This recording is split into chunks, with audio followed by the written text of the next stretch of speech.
नमस्कार, स्वागत है आपका हमारे चैनल में। मैं रानी गुप्ता आपके साथ और बड़ी खबर आ रही है महाराष्ट्र से। महाराष्ट्र के सीएम एकनाथ शिंदे के आवास पर कल सांसदों की मीटिंग हुई थी। आपको बता दें कि ये वही सांसद है जो कि इस वक्त उद्धव गुट में मौजूद है और ऐसा माना जा रहा है कि कम से कम 15 से 18 ऐसे सांसद हैं जो सीएम एकनाथ शिंदे के लगातार संपर्क में हैं। और ऐसा भी दावा किया जा रहा है कि जिस तरीके से राष्ट्रपति चुनाव होने वाले हैं 18 जुलाई को, उससे पहले ये तमाम सांसद जो कि एकनाथ शिंदे के संपर्क में हैं वो उद्धव ठाकरे के साथ बगावत कर सकते हैं और शिंदे गुट में शामिल हो सकते हैं। इसी के साथ ही आपको बता दें, बड़ी खबर ये भी आ रही है कि शिवसेना युवा के जो कार्यकर्ता है वो भी 50 कार्यकर्ता करीब एकनाथ शिंदे के लगातार संपर्क में हैं और शिवसेना के युवा कार्यकर्ता भी एकनाथ शिंदे के कैंप में शामिल हो सकते हैं। आपको बता दें कि लगातार सांसदों के दबाव की वजह से उद्धव ठाकरे ने राष्ट्रपति पद की उम्मीदवार एनडीए की द्रौपदी मुर्मू को समर्थन देने का ऐलान किया था। इसी के साथ ही खबर ये भी आई थी कि सीएम एकनाथ शिंदे ने भी पूरी तरीके से एनडीए की उम्मीदवार को समर्थन जताया था। और जिस तरीके से सांसदों ने जिस तरह से उद्धव ठाकरे ने कल समर्थन दिया, एनडीए के जो प्रेसिडेंट कैंडिडेट को समर्थन दिया है, किस तरह से? मुझे इस बात की खुशी है। देखिए, एनडीए की जो हमारी उम्मीदवार है श्रीमती मुर्मू जी, द्रौपदी मुर्मू जी, इनको देश भर से समर्थन मिल रहा है और नॉन एनडीए पार्टीज भी उनको समर्थन दे रही है। मूलतः हमारे राष्ट्रपति जो होते हैं वो किसी पार्टी के नहीं होते, भले ही उनको एनडीए ने स्पॉन्सर किया हो, लेकिन वो पूरे देश के होते हैं। और मेरा विश्वास है कि इतने अच्छे उम्मीदवार आज हमको मिले। अव्वल तो ये होना चाहिए था कि उनका चुनाव निर्विरोध होना चाहिए था, लेकिन अब चूंकि सामने उम्मीदवार है, मैं अपेक्षा व्यक्त करता हूं कि सारे के सारे लोग अपने विवेक का इस्तेमाल करते हुए द्रौपदी मुर्मू जी को ही मतदान करेंगे और वो निश्चित रूप से एक लैंडस्लाइड विक्ट्री उनको मिलेगी। उद्धव ठाकरे को चिट्ठी लिखी थी और उनसे अपील की थी कि आप एनडीए की उम्मीदवार को अपना समर्थन दीजिए, अन्यथा कोई बगावत देखने को मिल सकती है। जिसके बाद मीटिंग भी बुलाई गई थी उद्धव ठाकरे के आवास पर, लेकिन देखने को मिला कि वहां पर बहुत ही कम संख्या में सांसद पहुंचे थे। करीब 8 की संख्या में वहां पर सांसद पहुंचे थे। इससे उद्धव ठाकरे को शायद ये डर सताने लगा था कि अगर वो एनडीए की राष्ट्रपति पद की उम्मीदवार को समर्थन नहीं करते हैं तो विधायकों की तरह ये सांसद भी बगावत कर सकते हैं। जिसके बाद संजय राउत ने सुबह ही ये बयान दिया था मीटिंग से पहले कि हो सकता है हमारा समर्थन जो है उद्धव गुट का समर्थन और उनके सांसदों का समर्थन एनडीए की राष्ट्रपति पद की उम्मीदवार को जाएगा। और इसी के साथ ही जहां ये मीटिंग शाम को खत्म हुई, उसके बाद उद्धव ठाकरे ने भी इस बात का ऐलान कर दिया कि वो अपना समर्थन राष्ट्रपति उम्मीदवार के तौर पर एनडीए की उम्मीदवार को देंगे। लेकिन बड़ी ही दिलचस्प बात यह है कि अभी भी यही खबर आ रही है, जहां पहले भी लगातार 15 से 18 सांसद जो हैं वो एकनाथ शिंदे के खेमे में जाने की बात सामने आ रही थी, तो ऐसा अभी भी ये बात सामने आ रही है। और कल जिस तरीके से एकनाथ शिंदे के आवास पर मीटिंग बुलाई गई थी, तो इससे एक बात फिर से साफ हो गई है कि जिस तरीके से विधायकों ने उनसे बगावत की है उद्धव ठाकरे से, उसी तरीके से सांसद भी जल्द बगावत कर सकते हैं। देखने को मिला कि कैसे नवी मुंबई, ठाणे समेत तमाम ऐसे जिलों के कॉर्पोरेट्स भी लगातार शिंदे कैंप को ज्वाइन कर रहे हैं। इसी के साथ ही जहां खबर आ रही है कि अब शिवसेना नेता के युवा कार्यकर्ता भी वहां पर जाएंगे, शिंदे कैंप में शामिल होंगे। विधायकों ने पहले ही पाला बदल लिया है। धीरे धीरे कहीं ना कहीं ये उद्धव ठाकरे के लिए एक के बाद एक झटका मिलता जा रहा है। जहां माना जा रहा था कि अगर उद्धव ठाकरे अपना समर्थन द्रौपदी मुर्मू को देते हैं जो कि एनडीए की ओर से राष्ट्रपति उम्मीदवार हैं, तो महाविकास अघाड़ी से या तो उनको निकलना होगा या फिर महाविकास अघाड़ी टूट जाएगी। क्योंकि देखा जा रहा है कि कांग्रेस भी विपक्षी है और एनसीपी भी विपक्षी है और ये दोनों पार्टियां जो हैं वो यशवंत सिन्हा को सपोर्ट कर रही हैं, यशवंत सिन्हा को अपना समर्थन दे रही हैं। ऐसे में जिस तरीके से उद्धव ठाकरे ने इस बात का ऐलान किया कि वो अपना समर्थन एनडीए की उम्मीदवार को देंगे, तो कहीं ना कहीं ऐसा माना जा रहा है कि तीनों में मतभेद हो सकता है और महाविकास अघाड़ी टूट सकती है या महाविकास अघाड़ी से उद्धव ठाकरे खुद को अलग कर सकते हैं। आपको बता दें, महाराष्ट्र के मुख्यमंत्री एकनाथ शिंदे का कुनबा मजबूत होता जा रहा है। शिवसेना के विधायकों के बाद अब सांसदों के भी गुट एकनाथ शिंदे के गुट में शामिल होने की चर्चा लगातार जोरों पर है।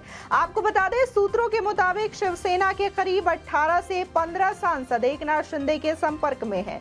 ये सांसद अगर शिंदे गुट में जाते हैं तो शिवसेना प्रमुख उद्धव ठाकरे के लिए बड़ा झटका हो सकता है।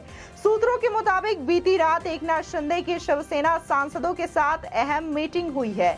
2/3 सांसदों का अलग गुट बनाने की कोशिश की जा रही है। इससे पहले बुधवार को युवा सेना के अध्यक्ष आदित्य ठाकरे को झटका लगा था। युवा सेना के नेता विकास गोगावले मुख्यमंत्री एकनाथ शिंदे के गुट में शामिल हो गए हैं। बता दें, विकास गोगावले के पिता भरत गोगावले शिंदे गुट की ओर से चीफ व्हिप हैं। आपको बता दें कि गोगावले को मंगलवार रात को मुख्यमंत्री आवास पर देखा गया था। वो गुरु पूर्णिमा से पहले सीएम एकनाथ शिंदे से मुलाकात करने पहुंचे थे।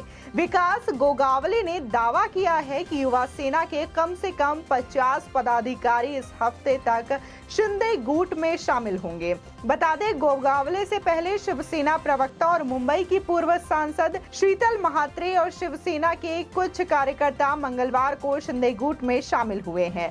मंगलवार को एकनाथ शिंदे ने यह दावा किया था कि उद्धव ठाकरे के शिवसेना धड़े के कई नेता उनके संपर्क में हैं। आपको बता दें कि शिवसेना के 55 में से 40 विधायक एकनाथ शिंदे के साथ हैं। इसके अलावा बीजेपी के 106 विधायक के समर्थन से एकनाथ शिंदे सीएम की कुर्सी पर बैठे हैं। गौरतलब है कि पिछले महीने एकनाथ शिंदे के बागी होने के बाद महाविकास अघाड़ी के गठबंधन वाली सरकार गिर गई थी। उद्धव ठाकरे ने अपना इस्तीफा दे दिया। 30 जून को एकनाथ शिंदे मुख्यमंत्री बने, जबकि देवेंद्र फडणवीस ने डिप्टी सीएम का पदभार संभाला। ताकि अन्य मंत्रियों ने अब तक शपथ नहीं ली है और इसको लेकर के माना जा रहा था कि वो लोग दिल्ली गए थे, वहां पर उन्होंने पीएम मोदी से और इसी के साथ ही गृह मंत्री अमित शाह, राजनाथ सिंह और राष्ट्रपति रामनाथ कोविंद से मुलाकात की। आपको बता दें कि जहां वो अमित शाह और इसी के साथ ही पीएम मोदी से मिले तो ऐसा माना जा रहा था कि महाराष्ट्र की सियासत को लेकर के और महाराष्ट्र के मंत्रिमंडल के विस्तार को लेकर के इन दोनों नेताओं ने चर्चा की है अपने शीर्ष नेतृत्व के साथ, जिसके बाद माना जा रहा है कि जो मंत्रियों का गठन है वो किया जाएगा, मंत्रिमंडल का विस्तार है महाराष्ट्र में कैबिनेट का वो किया जाएगा। लेकिन अभी तक किसी मंत्री ने शपथ नहीं ली है और जिस तरीके से लगातार जो विधायकों के बाद अब सांसदों की बगावत की बात आ रही है, तो इससे भी एक बात साफ हो गई है कि ये जो बगावत है वो 18 जुलाई से पहले देखने को ही मिल जाएगी, क्योंकि राष्ट्रपति चुनाव होने वाले हैं। राष्ट्रपति चुनाव को अहम माना जा रहा है और जिस तरीके से एनडीए ने अपनी ओर से कैंडिडेट उतारा है द्रौपदी मुर्मू के रूप में, तो इनकी हर जगह लोग जो है समर्थन दे रहे हैं। कई विपक्षी पार्टियों ने भी इनको अपना समर्थन जताया है और इसी के साथ ही जहां खुद अब उद्धव ठाकरे ने भी उनको समर्थन देने की बात की है, ताकि उनको लगा कि उनके जो सांसद हैं वो एकनाथ शिंदे गुट में शामिल नहीं होंगे अगर वो उनकी बात मान लेते हैं तो। लेकिन इसके बावजूद सूत्रों के हवाले से खबर आ रही है कि कल एकनाथ शिंदे के आवास पर जो तमाम सांसद हैं जो उनके संपर्क में हैं वो उनकी मीटिंग हुई है वहां पर, और ऐसा माना जा रहा है कि ये बगावत कर सकते हैं। इसी के साथ ही ये कहीं ना कहीं आदित्य ठाकरे के लिए भी बड़ा झटका है, क्योंकि शिवसेना के पदाधिकारी जो हैं, नेता जो हैं वो भी बगावत कर सकते हैं। तो उद्धव ठाकरे और आदित्य ठाकरे दोनों के लिए बड़ा झटका और अहम झटका माना जा रहा है। आपको बता दें, जिस तरीके से सांसदों की बगावत करने की ये खबरें आ रही है, तो ये खबरें उसी समय से आ रही थी जब एकनाथ शिंदे जो हैं तमाम विधायकों के साथ गुवाहाटी में थे। वहीं से ये खबरें आनी शुरू हो गई थी कि विधायकों के बाद सांसदों की भी बगावत की बारी हो सकती है। और जिस तरीके से राज्यसभा का चुनाव देखने को मिला था, तो उसमें भी कई विधायकों ने अपना खेमा बदला था, कांग्रेस को क्रॉस वोटिंग की थी। तो इसी के साथ ही देखने को मिला था कि एमएलसी चुनाव को लेकर भी शिवसेना में आपसी मतभेद देखने को मिला था आदित्य ठाकरे और सीएम एकनाथ शिंदे के बीच। तो कहीं ना कहीं बगावत की जो मेन वजह मानी जा रही थी वो शायद आदित्य ठाकरे और सीएम एकनाथ शिंदे के जो मतभेद हुई है उसको लेकर भी माना जा रहा है। इसी के साथ ही सीएम एकनाथ शिंदे ने बार बार कहा था कि वो महाविकास आघाड़ी से उद्धव ठाकरे अलग हो जाए, यानी कि कांग्रेस और एनसीपी के गठबंधन से अलग होकर अपनी अलग सरकार चलाए, बीजेपी के समर्थन वाली सरकार चलाए। लेकिन उद्धव ठाकरे ने ऐसा नहीं किया, जिसकी वजह से एकनाथ शिंदे ने बगावत की और उनके साथ तमाम विधायक भी शामिल हो गए। और अब इस लिस्ट में सांसदों की भी शामिल होने की बारी आ गई है, जो कि 18 जुलाई से पहले होने की बातें सामने आ रही हैं। आपको बता दें, जिस तरीके से जब विधायकों ने गुवाहाटी का रुख किया था, गुवाहाटी में तमाम विधायक एकनाथ शिंदे के साथ थे, तभी विधायकों को लेकर के तमाम तरीके के प्रदर्शन जो है वो मुंबई और महाराष्ट्र के अन्य हिस्सों में देखने को मिल रहे थे, जिसको लेकर के तमाम जो शिवसेना के कार्यकर्ता हैं, उद्धव गुट के जो कार्यकर्ता हैं, वो लगातार प्रदर्शन कर रहे थे विधायकों के आवास के बाहर, एकनाथ शिंदे के आवास के बाहर, जिसको लेकर के पुलिस प्रोटेक्शन भी उन लोगों को दिया गया। केंद्र के हवाले से भी उन्हें वाई कैटेगरी की सुरक्षा प्राप्त की गई थी, कुछ विधायकों को दी गई थी। इसी के साथ ही उसी समय एकनाथ शिंदे के बेटे जो कि सांसद हैं श्रीकांत शिंदे, वो भी खुलकर अपने पिता के समर्थन में आए थे और उन्होंने इस बात का ऐलान किया था कि कुछ सांसद लगातार संपर्क में हैं और उनसे बगावत कर सकते हैं। आपकी इस खबर पर क्या राय है, हमारे कमेंट सेक्शन में जरूर बताएं। आगे की और भी अपडेट के लिए चैनल को सब्सक्राइब करना ना भूलें।